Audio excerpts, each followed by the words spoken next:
ہاں صاحب، آج ہمارا جو موضوع ہے ناپ تول میں کمی، اور پھر ہم نے ریفرنس بھی دے دیا اپنے انٹروڈکشن میں. اور یہ کیا ناپ تول میں کمی کیا ہے، ساری مجھے تو لگتا ہے کہ جو اللہ نے قوموں کو برباد کیا، عذاب نازل کیا، وہ تمام برائیاں اس وقت ہمارے اندر موجود ہیں. تو ذرا گفتگو آغاز یہیں سے کرتے ہیں. بسم اللہ الرحمن الرحیم. یہ تو آپ نے بہت اچھا موضوع رکھا ہے، اور تقریباً ہم میں سے ہر شخص اس سے متاثر ہے، بے شک، اور دنیا کا ہر فرد اس سے متاثر ہے، پاکستان میں پورے. اور ہر جگہ پر یہ مسئلہ ہے. یہ بات تو واضح ہے کہ کم تولنا یہ انصاف نہیں ہے، ظلم ہے. یہ قرآن کی روشنی میں، اسلام کی روشنی میں ناجائز ہے، حرام ہے، عدل اور انصاف کے خلاف ہے. اور قرآن نے اس کی مذمتیں کی ہیں، یہاں تک کہ وہ جہنم کے نچلے درجے پر جائے گا جو کم فروشی کرتا ہے.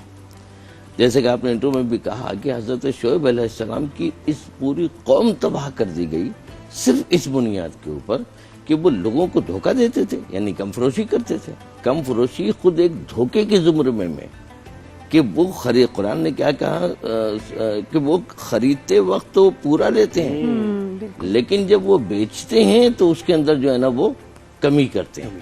تو یہ ظلم بھی ہے، ناانصافی بھی ہے، یہ دھوکہ بھی ہے، یہ جرم بھی ہے، یہ انسانیت کی خلاف ورزی بھی ہے. اور یہ اپنے ملک اور اپنی قوم کے ساتھ جو ہے وہ اتنا بڑا ظلم ہے کہ اس کی وجہ سے آپ کو اللہ کی بارگاہ میں جو عذاب ہے وہ تو ہے، لیکن ہم ایک دوسرے کے ساتھ بھی اس کے اندر جو ہے نا وہ آپ نے میرا حق مار لیا، میں نے آپ کا، آپ نے مجھے مہنگائی آپ نے جو ہے نا. اچھا دیکھیں، یہاں پر ایک مسئلہ تھوڑا سا میں ضرور عرض کر دیتا ہوں کہ عام طور پر جنرل لوگ کہتے ہیں کہ جناب وہ حکومت بے شک حکومت کی ذمہ داری ہوتی ہے، لیکن مسئلہ یہ ہے کہ کیا ہر دکان اور ہر ٹھیلے کے اوپر اور ہر وقت حکومت کھڑی ہو سکتی ہے؟ نہیں ایسا. یہ رسپانسبلٹی آپ کی اور میری ہے. ہمیں اللہ نے، ہم الحمدللہ مسلمان ہیں، مومن ہیں، قرآن شریعت اسلام ہمیں معلوم ہے، جانتے ہیں، پتہ ہے، اس کے بعد بھی ہم یہ کر رہے ہیں. تو کیا حکومت یعنی ہم کسی ڈنڈے کی بنیاد کے اوپر اسلام لائے؟ کیا ہم خود کو احساس نہیں ہے ہمیں کہ ہم یہ کیا کر رہے ہیں؟ ملاوٹ کر رہے ہیں، دھوکہ دے رہے ہیں، کم فروشی کر رہے ہیں. ادھر اچھا جس وقت کبھی جو فوڈ انسپیکٹر ہیں وہ جاتے بھی ہیں، میں نے دیکھا ہے بعض اوقات وہ جاتے ہیں، سب سیدھے ہو جاتے ہیں، بعض لوگوں کو پڑھتے ہیں، جرمانہ دیتے ہیں، وہ گئے دوسرے دن پھر وہی. بظاہر تو ریٹ لسٹ بھی ہے، ریٹ لسٹ گورنمنٹ کی نکلتی ہے اور ان کو معلوم ہے، لیکن یہ ہم مزاجن یعنی من حیث قوم، میں بہت معذرت کے ساتھ میں یہ کہہ رہا ہوں کہ ہر دوسرا شخص جو ہے وہ کرپشن میں انوالو ہے، وہ دھوکہ دہی میں انوالو ہے، وہ خود معاشرے کو خراب کر رہا ہے.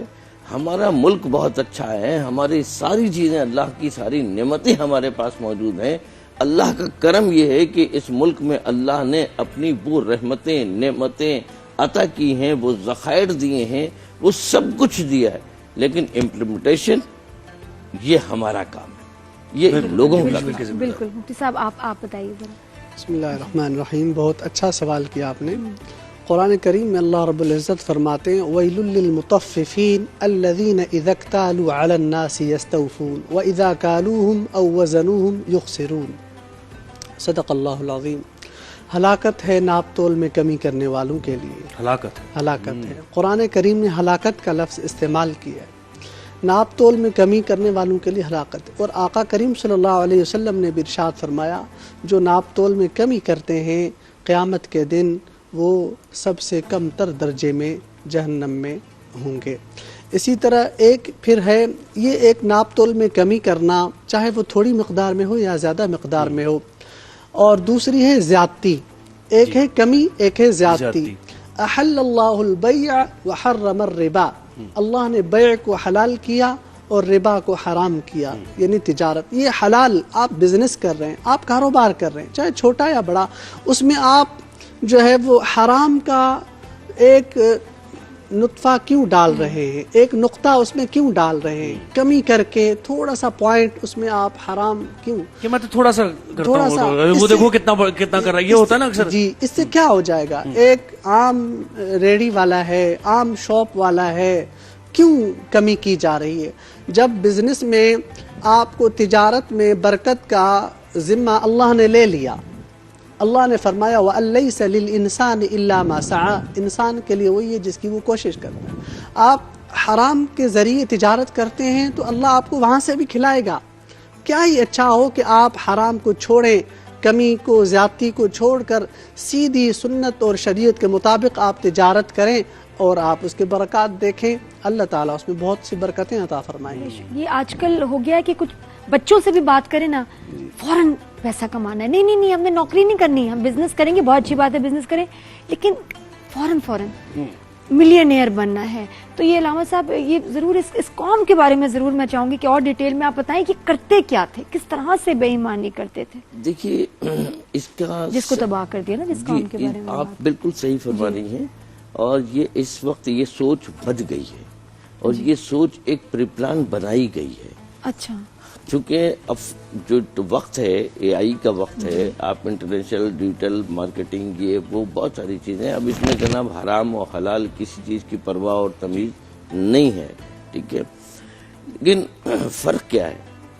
ہمارے دور میں ہمارے آباء و اجداد، ہمارے والدین، سب سے پہلی جو اسلام نے کہا ہے، ہماری پہلی ذمہ داری وہ سمجھتے تھے کہ ہمیں اپنی اولاد کی تربیت کرنی ہے، پہلی فرض ذمہ داری، اس کو ایک اچھا انسان بنانا ہے، اس بچے کو ایک اچھی تعلیم، اچھا انسان بنانا ہے، اچھا ایک مسلمان بنانا ہے، شریف النفس بنانا ہے، اس کے اندر وہ تمام صفات جو ہے نا وہ گھر سے آ جاتی ہیں۔ کہتے نہیں کہ آغوش مادر جو ہے وہ پہلا مدرسہ ہے، پہلی درسگاہ ہے، تو وہ گھر کے اندر جب اس کی تربیت آپ کے پاس اچھی ہو جائے گی تو پھر اس کو اللہ کا خوف بھی ہے، اللہ کی عبادت بھی ہے، اس کے پاس دین بھی ہے، قرآن بھی ہے، تو وہ آگے جا کر کے چیزوں کو سمجھتا ہے۔ لیکن اب چونکہ ہمارے اپنے گھر کی تربیت بھی جو ہے نا وہ ختم ہو گئی ہے، وقت نہیں ہے ماں باپ کے پاس، والدین وقت دینے کے لیے تیار نہیں ہے، بچے کیا ہے دوسروں سے سیکھ رہے ہیں، جب دوسروں سے سیکھ رہے ہیں تو وہی آپ نے جیسے کہا کہ اس کو دیکھا۔ صاحب ایک یہ بھی ہے، دیکھیں نماز بھی ہو رہی ہے، 5 وقت کی نماز بھی ہے، مسجد بھی جا رہے ہیں، روزہ بھی رکھ رہے ہیں، اور دیکھا ہی ہے ہم نے کاروباری شخصیات، فوراً اذان ہوتی ہے، بہت اچھی بات ہے نماز کے لیے، وہ بند کرے کرو، اس کے بعد آ کر وہی کام کرتے ہیں۔ دیکھیں اس میں ایک یہ کیا ایک بات میں آپ کو، اچھا نہ صرف یہ کام بلکہ ذخیرہ اندوزی ہو رہی ہے جی اس میں کہ یہ آپ روٹی کی قیمت، بھائی آپ کسی غریب کے لیے 2 وقت کی روٹی تو آسان کرتے ہیں، ان کو لگتا ہے یہ بھی کاروبار کا حصہ ہے۔ دیکھیں اس میں ایک بات ذہن میں رکھیں، یہ لوگ ان کے ذہنوں میں ایک بات اور ہے، اور وہ یہ ہے کہ ہم ادھر سے حرام کمائیں گے اور ادھر سے کیا کرتے ہیں، ہم حج ہر سال اللہ کو بھی راضی کر لیں گے، ہر سال حج پہ چلے جائیں گے کسی جگہ۔ اب یہ جگہ جگہ جو آپ کو دکھ رہا ہے، نظر آ رہا ہے، وہ سمجھتے ہیں ہم 1 کلو آٹا کسی بیوہ کو، یتیم کو، اس کو 2000-3000 کا راشن لپیٹ کے دے دیا جناب، وہ فوٹو کھنچوا لیا اور جناب دنیا کو دکھا دیا، اور ہم اور اس بیس کے اوپر جو ہے نا وہ کہ بھائی ہمارے تو بڑے بڑے دسترخوان چل رہے ہیں جی، یہ اس کے اندر بھی کرپشن ہے۔ آپ نے 5 بچیوں کو، 5 خواتین کو بیچاری، ان کی عزت آبرو کو بھی آپ نے پامال کیا، ان کو بھی مجروح کیا، اور ان کے نام کے اوپر جو کچھ آپ نے کیا ہے وہ بھی پیسہ آپ نے رکھا، اور آپ یہ سمجھتے ہیں کہ جناب ہم نے جو ہے نا 4 پیسے دے کر کے اپنا حرام حلال کر لیا۔ ایسا نہیں ہے، آپ یقین کریں آپ کا حرام کی کمائی کا پیسہ نہ صرف یہ کہ آپ کی ذات، آپ کے آل اولاد کے لیے جو ہے وہ جرم و نقصان دہ ہے، اس کے اثرات بہت زیادہ مؤثر ہوں گے، یہ آپ کی عبادت قبول نہیں ہوگی، آپ کا دیا لیا کوئی سب بیکار ہو جائے گا، آپ نے یہ کچھ بھی آپ کے سمجھ رہے ہیں، ایسا نہیں ہے کہ اللہ قبول کرتا، اللہ ایسے مال کو قبول نہیں کرتا۔